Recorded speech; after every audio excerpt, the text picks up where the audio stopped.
আল্লাহ রাব্বুল আলামিন বলেন, মুসারে ভয় নাই, বাতিলের সামনে ময়দানে তোমাকে নামায় দিয়া তোমাকে একা আমি ছেড়ে দেই নাই, আমি আল্লাহ রাব্বুল আলামিন তোমার সাথে আছি, ভয় করার কোনো কারণ নাই, হাতের লাঠি ছেড়ে দাও।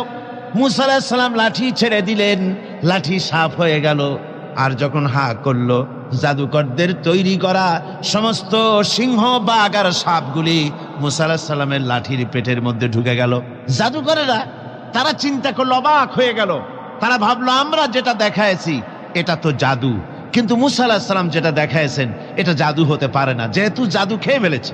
জাদু খেয়ে ফেলে যে জিনিস ওটা তো জাদু হতে পারে না, ওটা জাদুর বাপের চাইতেও বড় কোনো জিনিস, অর্থাৎ জাদুর দাদা হবে হয়তো, তা না হলে জাদু খেলো কি করে? এই যে ওই সময় ছিল জাদুর প্রভাব, সেই জাদুটাকে যে খেয়ে ফেললো, এইটার নাম হচ্ছে মুজিজা। এটার নাম কি? মুজিজা। দাউদ আলাইহিস সালামকে আল্লাহ রাব্বুল আলামিন এমন মুজিজা দিলেন, তিনি যখন লোহা মুঠো করে ধরতেন হাতের ভিতরে, লোহা পানি হয়ে হাতের ফাঁকের মধ্য দিয়া তা পড়ে যেত পানি হয়ে। এভাবে মুজিজা তাকে দেওয়া হলো। সুলাইমান আলাইহিস সালামের মুজিজা ছিল তক্তার উপরে বসতেন, ইঞ্জিন লাগতো না, মেশিন লাগতো না, বিনা ইঞ্জিনে বিনা মেশিনে তক্তা হাওয়ার উপরে উড়ে সারা পৃথিবী ঘুরে আসতেন। ঈসা আলাইহিস সালামের মুজিজা ছিল জন্মদের চোখের উপরে হাত বুলিয়ে দিতেন, সঙ্গে সঙ্গে চোখ তার ভালো হয়ে যেত। আবার কুষ্ঠ ব্যাধিগ্রস্ত লোকের গায়ে হাত বুলিয়ে দিলে তার শরীর ভালো হয়ে যেত। এটা ছিল তার মুজিজা। রাসূল পাক সাল্লাল্লাহু আলাইহি ওয়াসাল্লামের সময় মুজিজা, তার সময় প্রভাব ছিল সাহিত্যের, সাহিত্য আর কবিত্বের এত বেশি প্রভাব বিস্তার হলো, তারা কবিতা লিখে লিখে রচনা করে করে কাবা শরীফে লাগাই দিত। পারলে এই কবিতার সাথে মোকাবেলা করো এই চ্যালেঞ্জের। আল্লাহ রাব্বুল আলামিন সেই সময় কোরআনে কারীমকে অবতীর্ণ করে দিলেন।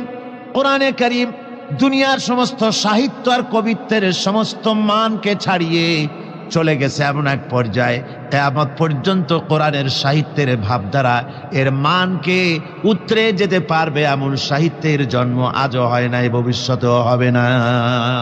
এটা হলো রাসূল পাক সাল্লাল্লাহু আলাইহি ওয়াসাল্লামের মুজিজা। সাহাবায়ে কেরামদের সঙ্গে রোমকদের লড়াই হতেছে, রোমক সৈন্যরা যুদ্ধে জিততে পারতেছে না কিছুতেই।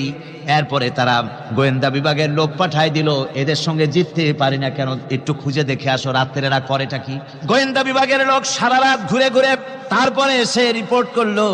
এরপরে এসে তাদের প্রধানের কাছে রিপোর্ট করলো, আমরা যার কাছে গিয়েছিলাম দেখে এলাম হুম বিল্লাইলি রাহবানুন ওয়া বিন্নাহারি ফুরসানুন, আমরা দেখে এলাম যাদেরকে দিনের বেলায় প্রচন্ড শক্তিশালী বীর যোদ্ধা রূপে যাকে যুদ্ধ করতে দেখেছি ময়দানে,